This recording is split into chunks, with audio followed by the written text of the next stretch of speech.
Hello বন্ধুরা, কেমন আছো সবাই? আশা করি সবাই ভালো আছো। চলো আমরা আজকে একটা নতুন রেসিপিতে যাই। আমি আজকে নিয়ে আসছি সাগরের কাঁকড়া ভুনা।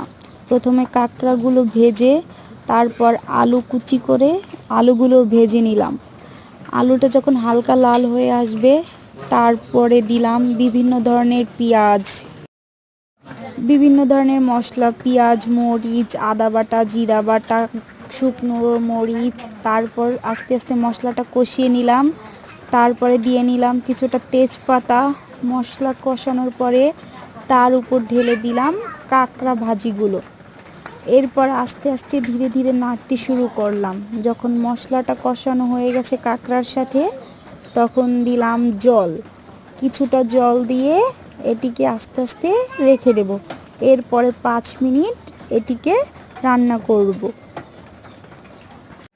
এটি খেতে এত মজাদার আর টেস্টি ইয়ামি ছিল, যা বলার মতো না। আমি সহ বাড়ির সবাই খেয়ে তো প্রচুর প্রশংসা করেছে।